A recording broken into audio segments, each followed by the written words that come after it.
பட்ஜெட்ல எந்தெந்த துறைகளுக்கு ஒதுக்கீடு செய்யப்பட்டிருக்கிறது திருப்திகரமா இருக்கு? பட்ஜெட் பொதுவாக உங்களோட பட்ஜெட் தாக்கல் பத்தின உங்களோட பார்வை? இல்லைங்க, ஒதுக்கீடுகள் குறைச்சிருக்கிறாங்க.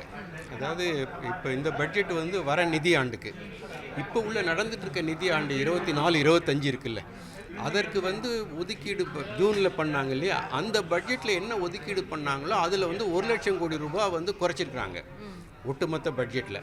ஸோ செலவு பார்த்திங்கன்னா ஒட்டுமொத்த ரெவென்யூவில் 1,00,000 கோடி ரூபாய் குறைஞ்சிருக்குது. செலவு பார்த்திங்கன்னா கிட்டத்தட்ட 2.87 லட்சம் கோடி ரூபாய் குறைச்சிருக்கிறாங்க.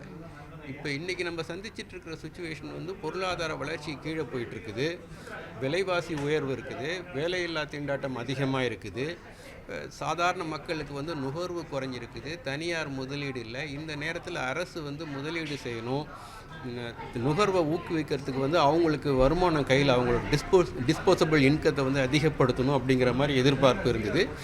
அந்த நேரத்தில் இவங்க 2.86 லட்சம் கோடி ரூபாய் செலவை குறைக்கிறாங்க. அப்போ பொருளாதாரம் இன்னும் குன்றும். எதுக்கு குறைச்சிருக்காங்கன்னா, கேபிட்டல் எக்ஸ்பெண்டிச்சரில் 1.83 லட்சம் கோடி ரூபாய் முதலீட்டு செலவை நிறுவனங்கள்லாம் அரசு அதிகப்படுத்தணும்னு சொல்கிறாங்க. தனியார் முதலீடு ஏற்கனவே குறைஞ்சிட்ருக்கு, 10 வருஷமாக குறைஞ்சிட்ருக்குது.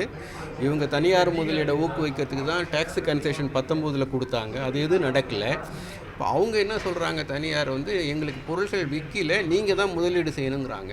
அந்த சூழலில் இவங்க 1.83 லட்சம் கோடி ரூபாய் கேபிட்டல் எக்ஸ்பெண்டிச்சரை குறைச்சிருக்கிறாங்க.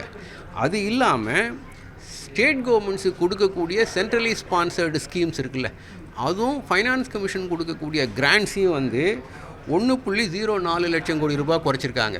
ஸோ ஒட்டு மொத்தத்தில் வரவு 1 லட்சம் கோடி ரூபாய் குறைஞ்சிருக்கு, செலவு இந்த ஆண்டுக்கு 2.87 லட்சம் கோடி ரூபாய், கிட்டத்தட்ட 3 லட்சம் கோடி ரூபாய் செலவை குறைச்சிருக்கிறாங்க. இது பொருளாதாரத்தை இன்னும் வீக்கனாக்கும், இன்னும் முதலீடுகளை வெளியே போக சொல்லும், சாதாரண மக்களுக்கு வேலை இழப்புகள் இன்னும் அதிகமாகும், அவங்களுடைய விலைவாசி உயர்வுனால் அவங்க பாதிக்கப்படுறது இன்னும் தீவிரமாக இருக்கும்.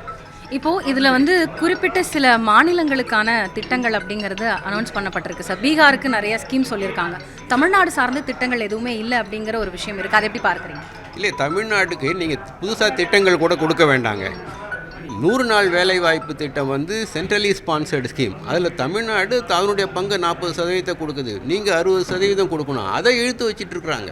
கடந்த ஆண்டு ஒதுக்கப்பட்ட நிதி. ஆமாம், இந்த ஆண்டுக்கு. ஸோ அதே மாதிரி இது கல்வி திட்டம் சர்வசிக்ஷா அபியான்னு சொல்லி யூபிஏ பீரியடில் அமல்படுத்தின திட்டம்.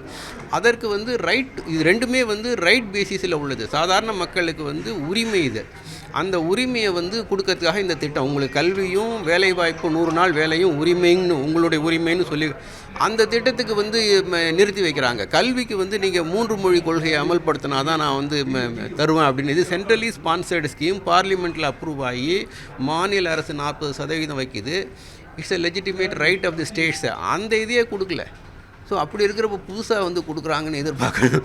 அடுத்தது ஒட்டுமொத்தமாக எல்லா மாநிலங்களுக்கும் சேர்த்து சென்ட்ரலி ஸ்பான்சர்டு ஸ்கீம்ஸுக்கு கிராண்ட்ஸ், ஃபைனான்ஸ் கமிஷன் கிராண்ட்ஸும் 1 லட்சம் கோடி ரூபாய் குறைச்சிருக்காங்க. முதலீட்டு செலவு 1.83 லட்சம் கோடி ரூபாய். ஸோ மொத்தம் 1.87 லட்சம் கோடி ரூபாய் செலவு, 2.87 லட்சம் கோடி ரூபாய் செலவை குறைச்சிருக்காங்க. இது எல்லா மாநிலங்களையும் பாதிக்கும். சரி, தேங்க்யூ சார்.